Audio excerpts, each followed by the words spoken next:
Hello, everyone. Today we're going to be going over the last four articles for week four. We're going to be going over the two Donaldson articles.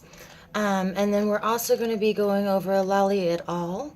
1999 and the Gray et al. 2013.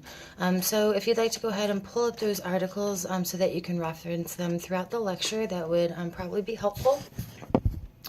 So the first article we're going to go over is the Donaldson and Vollmer 2011, an evaluation and comparison of timeout procedures with and without release contingencies.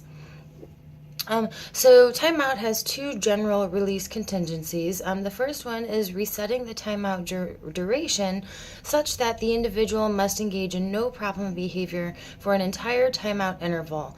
The other one is that the second one is requiring that no problem behavior occurs for a specified amount of time at the end of the timeout interval. And this is to ensure that problem behavior is not adventitiously reinforced at the end of the timeout interval. And this is called a release contingency. Several articles report that these are necessary when implementing timeout procedures, but the findings are pretty inconsistent. Furthermore, it's very problematic because individuals may be spending inappropriately long periods of time in timeout when it may not necessarily be necessary.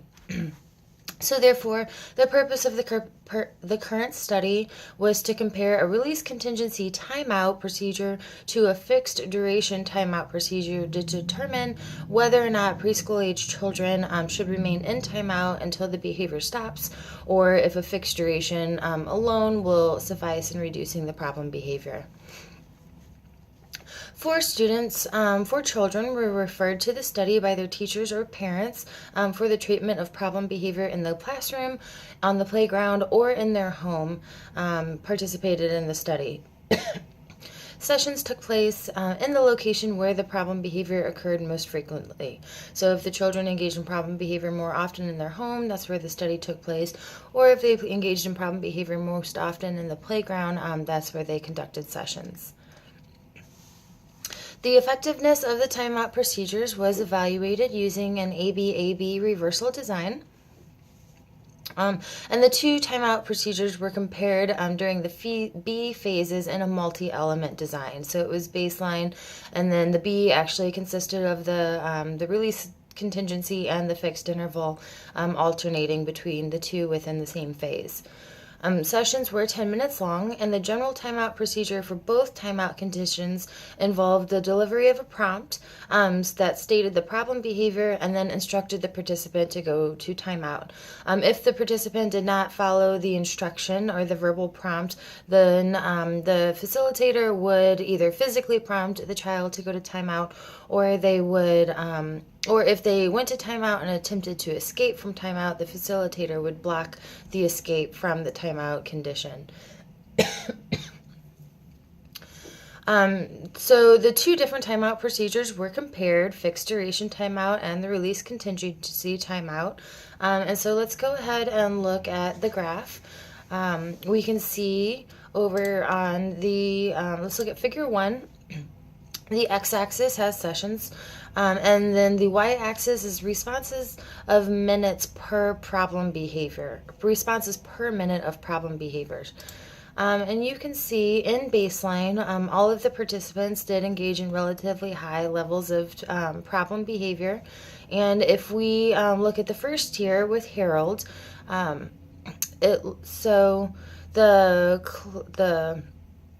see, with Harold. So with Harold, the release contingency is the triangles and the fixed duration is the squares. And you can see during the timeout procedure, his behavior is variable across the conditions. There's not a very clear differentiation as to which type of procedure was more effective in reducing problem behavior. But overall, both conditions were effective in producing the problem behavior. They then did a reversal back to baseline, and we saw the increase. Problem behavior returned back to the previous levels. And then they reversed back and implemented the timeout procedure. And once again, we can see that both timeout procedures were effective in reducing problem behavior. But once again, there's not that clear differentiation letting us know which of the timeout procedures was the one that was effective. And then if we look down to Adam, Jackson, Forrest, we can see that we're seeing a lot of the same results across all three children. So there's not really that much differentiation between the fixed interval or the release contingency. So overall, both the fixed duration timeout and the release contingency timeout were effective at reducing the problem behavior for all participants, and furthermore, all participants engaged in problem behavior at approximately the same level in both timeout conditions. So this goes to show that children don't necessarily need to be in timeout for unnecessarily long times. Simply using a fixed duration interval timeout procedure will be effective in reducing problem behavior. And it's not necessary to continuously extend the timeout procedure contingent upon problem behavior. So we're going to move on to our next article, which also discusses timeout. Once again, it's Donaldson and Vollmer, only 2012. And they looked at a procedure for thinning the schedule of timeout. So once again, they start out the article discussing a little bit about timeout being a punishment procedure that involves restricting access to reinforcers contingent on response. On a side note, it is important to remember that when using a timeout procedure, timeout has to be punishing, which means that time in should be reinforcing. A lot of times, children will engage in problem behaviors, let's say in circle time, and let's say that those problem behaviors are escape maintained, but untrained teachers or untrained paraprofessionals are not able to realize that those behaviors are escape maintained, and it's kind of the natural go-to in a classroom setting to put a child in timeout when they're engaging in problem behavior. A lot of times this could be inadvertently reinforcing the problem behavior because you're reinforcing that escape contingency. So it's really important to remember when using timeout that time in is reinforcing and timeout is truly a punishment. So once again, timeout is commonly used across with multiple children, with many children, and can be effective across many topographies of behaviors. So the purpose of the current study was to evaluate whether the effectiveness of gradually thinning the timeout schedule using variable ratio schedules, because VR schedules are more sensitive to short interresponse times than fixed interval schedules are. So the participants were 3 children who engaged in problem behaviors in the school setting, and all sessions occurred in the children's school. IOA was collected, and mean observer agreement was 95%. The effects of timeout were evaluated in a reversal design with warning and timeout phases. Some timeout phases also contained a multi-element comparison of timeout and with and without warnings.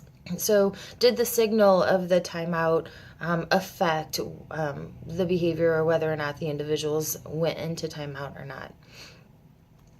During time in, the researchers did ensure to play with the participants and make it as reinforcing as possible, because you always want to make sure time in is reinforcing, and sessions lasted for 10 minutes or for the duration of the scheduled activity. During baseline, no consequences were delivered for problem behavior, and instances of aggression or disruption was blocked by the implementer, but aside from the blocking, they did not provide any additional consequences. And the blocking procedures were solely in place for the safety of the child and the safety of the implementers. During warning sessions, warnings were delivered on a FR2 schedule, so a fixed ratio 2 schedule after the initial warning was presented, contingent on problem behavior. So they would present the warning, and then every 2 seconds, every 2, I believe, seconds after that, they would present the warning again. But during this phase, the child was never actually placed in timeout. And then during the timeout sessions, timeout locations were small areas in the corner of the room. And we had mentioned before that children were either vocally instructed to go to timeout, or they were physically prompted to go to the timeout. And once in timeout, they stayed in timeout and were blocked from being able to escape the timeout session. During the FR1 timeout with no, there was multiple timeout sessions. There was the FR1 timeout with no warnings, FR2 timeout with no warnings, and then FR2 timeout versus FR2 warnings plus timeout, and then a variable ratio timeout versus FR1 warnings plus a variable ratio timeout. So let's go ahead and look at the results. So in figure 1, you can see that we have sessions on the x-axis and then responses per minute of aggression and disruption on the y-axis. If we look at Damien, our first participant in Tier 1, you can see in baseline he engaged in variable levels of aggression per minute, and then during the warning session, his problem behaviors did decrease to less than 0.5 responses per minute. But then when they moved to the FR1 with timeout schedule, you can see that his responding decreased to near 0 levels. They reversed back to a baseline, and we see that the responding doesn't come back to previous baseline levels, but we do see an increase in responding during baseline. They then reversed to the FR2 with timeout schedule, and again we see another decrease in problem behavior. They reverse back to baseline, and then they alternate between timeout versus timeout plus warning, and then you can see the alternations between the FR2, VR2, VR3, VR4, and VR5. And all conditions produced low levels of problem behavior, therefore stating that all conditions are effective in reducing problem behavior. And if we look across to Jackson, Keenan, we can see that the same results are happening across the other 2 participants, suggesting that it doesn't necessarily matter what type of schedule you're using with timeout. Timeout plus warning will be the most effective in reducing problem behavior. And so overall, these results combined with those of Donaldson and Vollmer 2011, which we read earlier, support the efficacy of timeout with young children and also provide a method for thinning the schedule. So we're going to move on to our next article, which is Lally et al. 1999, excuse me. And so they looked at competition between positive and negative reinforcement in the treatment of escape behavior. So typically treatments for escape maintain problem behavior have consisted of providing escape either on a non-contingent basis or via a differential reinforcement schedule. So Pietz et al. Had previously conducted a study where they provided a combination of positive and negative reinforcement for compliance to tasks. During the study, they didn't separate the two, they just compared both of them. So it is unknown whether or not positive reinforcement in isolation would effectively compete with negative reinforcement in isolation. So therefore, the purpose of the present study was to assess the independent effects of positive reinforcement on escape behavior by reinforcing compliance with preferred edible items. 5 individuals who had been admitted to a hospital inpatient unit for the treatment of severe problem behavior participated. And all sessions were conducted individually in therapy rooms within the facility. The dependent variable did vary across participants, but it was all of their different types of problem behaviors. And then the independent variable was the positive and the negative reinforcement. All of the problem behaviors were initially assessed using a functional analysis, and during the second phase of the study, they compared compliance with positive or negative reinforcement using a reversal design. 1 to 3 sessions were conducted per day, and they lasted for 10 minutes. So let's go ahead and look at our results. We can see in figure 2, we have sessions on the x-axis and problem behavior per minute on the y-axis. And you can see that they alternate. We have compliance being the open, what looks like the open diamonds, and disruption being the closed. And if you look at the reinforcement plus extinction, we are starting to see an upward trend with the compliance, and we are starting to see a slightly decreasing trend with the disruption, but it's still, since it was so variable before that, it's a bit unclear as to what direction that's going to. And then the next phase, we again have variable data, but towards the end, we do start to see some levels of differentiation where the compliance is increasing and the disruption is decreasing. During the extinction phase, we have mixed results, but then if you look at the positive reinforcement plus the negative reinforcement, that's when we see the clearest distinction between the two phases. So overall, rates of problem behavior were lower and compliance was higher when compliance resulted in edible reinforcement than when compliance resulted in a break. We're going to go ahead and move on to our last article. Our last article is Greer et al., 2013. And so research, they look at functional analysis and treatment of problem behavior in early education classrooms. So research has focused a lot on completing functional analyses for individuals with intellectual disabilities, but only 12% of the current literature has focused on typically developing children.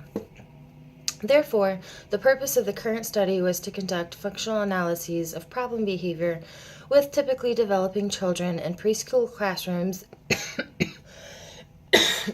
excuse me, and to validate assessment results by evaluating treatments based on the identified functions of problem behavior. Sorry, I'm getting sick. Okay. 4 typically developing children participated in the study.